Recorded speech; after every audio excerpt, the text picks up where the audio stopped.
এবং সেম পরিমাণ মেধা থাকার পরেও তুমি কেন পারতেছো না? এটা হচ্ছে মানসিক প্রস্তুতি। প্রস্তুতি হচ্ছে এমন একটা বিষয় যে একদিন হঠাৎ করে ঘুম থেকে উঠে যায় তুমি পরীক্ষা হলে বসলা, এতদিন তুমি বাসায় বসে পরীক্ষা দিছো, কিন্তু পরীক্ষা হলে বসার পরে যায় দেখলা কি যে 1 ঘন্টায় 100টা এমসিকিউ, এত ছোট ছোট জায়গা যে কোশ্চেন পড়াই যায় না, এই জায়গার মধ্যে সলভ করে দিয়ে আসতে হয়। সো এটা কি তোমার পক্ষে আদৌ পসিবল না? তার মানে এটা তুমি বাসায় বসে বসে প্র্যাকটিস করতে হবে। হ্যাঁ, বাসায় বসে বসে এত পরিমাণ প্র্যাকটিস করবা, ওই পরীক্ষার হলের পরিবেশটা বাসায় বসে তৈরি করে, হ্যাঁ, এমন ভাবে অনেকে এসি নিচে, তারপর কোয়েল জ্বালায়া, আব্বু আম্মু খাবার দেয়, খাবার সামনে রেখা এত কাহিনী করে পরীক্ষা দেয়, ওইটা আসলে লাভ হবে না, তাই না? তুমি পরীক্ষা হলে গেলে এমন হইতে পারে তোমার বেঞ্চটা ভাঙা, এমন হইতে পারে তোমার ফ্যান নাই, এসি তো পরের ব্যাপার। সো এইভাবে হচ্ছে প্রস্তুতিটা নিতে হয়। ওই পরীক্ষা হলের প্রস্তুতি বাসায় বসে নিতে হয়। তো ওইটা নিতে নিতেই তোমার মানসিক একটা প্রস্তুতি হয়ে যাবে। ওই মেন্টাল প্রেশারটা তুমি বাসায় বসেই তুমি নেওয়া শুরু করবা। ওরা আসলে জানে কি জানো? ওরা জানে যে ওদের চান্স নিশ্চিত। আমি আমি আবারও বলতেছি, ওরা জানে যে ওদের চান্সটা নিশ্চিত। ওরা পরীক্ষা হলে যায় কেন? ওরা পরীক্ষা হলে যায় মেরিট আগাইতে। তো তোমরা যারা ভাবতেছো যে আমি যাবো এখানে যাই, তারপর বসে পরীক্ষা দিয়ে নিশ্চিত হবো আমার চান্স হবে কিনা, তাদের ক্ষেত্রে আসলে টপ করাটা কখনোই সম্ভব হবে না, র্যাঙ্ক আগানো কখনোই সম্ভব হবে না। তো যারা আসলে টপ করে কিংবা অনেক ভালো সিরিয়ালে আসে, ওরা আগে থেকেই জানে যে ওদের চান্সটা নিশ্চিত, কিন্তু ওরা মেরিট আগাইতে যাচ্ছে। সো এটা তোমাদের মধ্যে থাকতে হবে। হ্যাঁ, সো তারা আসলে জানে কি কি আসবে পরীক্ষায় এবং সে অনুযায়ী প্রস্তুতি নেয়। অর্থাৎ দেখো একটা জিনিস, তুমি যদি আগে থেকে না জানো যে তোমার পরীক্ষা কি কি আসবে, তাহলে তোমার হাতে কিন্তু এই যে সব মিলে প্রায় 2000+ এর উপরে টপিক আছে।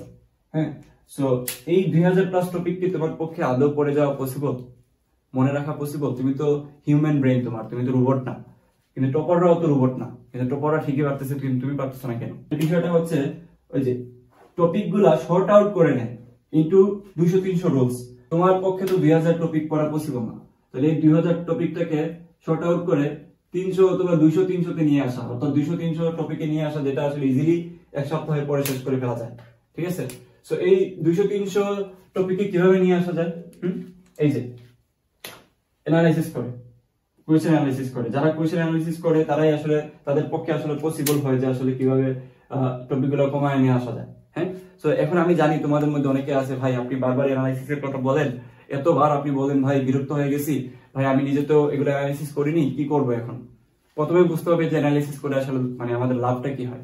এই যে আমি বললাম 2000 টপিক তো পড়ে যাওয়া পসিবল না, হ্যাঁ, তাই না? তো তুমি যদি খুব ভালো মতো অ্যানালাইসিস করতে পারো বিগত বছরের কোশ্চেন গুলা কিভাবে আসছে, কি কি টপিক এখানে দিয়ে সলভ করা যাচ্ছে, কি কি টেকনিক ইউজ করতেছে, এই জিনিসগুলো যদি তুমি অ্যানালাইসিস করতে পারো এবং সেই অনুযায়ী প্রিপারেশন নিতে পারো, that is the very good thing for any exam. হ্যাঁ, সো দেখো তোমাদের যাদের সময় নেই, আমি খুব শর্টলি বলে দিই, তোমাদের যাদের সময় নেই যে ভাই এই সময়ের ভিতরে তো আমি এতদিন কিছু করি নাই বা এতদিন অ্যানালাইসিস করি নাই, শুধু পড়ে গেছি, কি করবো? তো তোমরা এই যে কোর্সে ভর্তি হয়ে যাও, অ্যানালাইসিস কোর্স, এটা আমার কোর্স।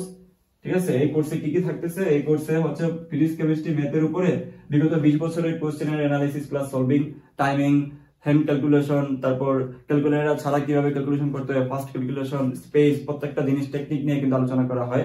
এবং এটার সাথে সাথে মেন্টরশিপ। মেন্টরশিপ মানে কি? তুমি যখন তখন এনি টাইম তুমি কল দিয়ে তোমার প্রবলেম নিয়ে ডিসকাস করতে পারতেছো, তুমি কি জন্য পড়তে পারতেছো না, কি জন্য তোমার ভালো লাগতেছে না, তোমার প্রত্যেকটা মেন্টাল ইস্যু, কি বলা যায়, একাডেমিক ইস্যু, প্রত্যেকটা ইস্যু নিয়ে কিন্তু তুমি কথা বলতে পারতেছো। 90% তুমি কমন পাবা। এগেন রিপ্লাই যে আমি যা পড়াইছি তার থেকে 90% কমন পাবা। মাত্র 350 টাকা দিয়ে যদি তুমি টপিক সম্পর্কে একটা ভালো আইডিয়া পাও এবং কমন পাও, তাহলে তোমার জন্য এটা কতটুকু কি বলা যায় ফলপ্রসূ হবে, এটা তোমার থেকে ভালো কেউ জানবে না। আচ্ছা, এখানে প্রায় 350 জনের উপর মানুষজন ভর্তি আছে, তো তুমি চাইলে ভর্তি হতে পারো। এটার লিঙ্ক আমি ডেসক্রিপশন দিয়ে দিব। ওকে।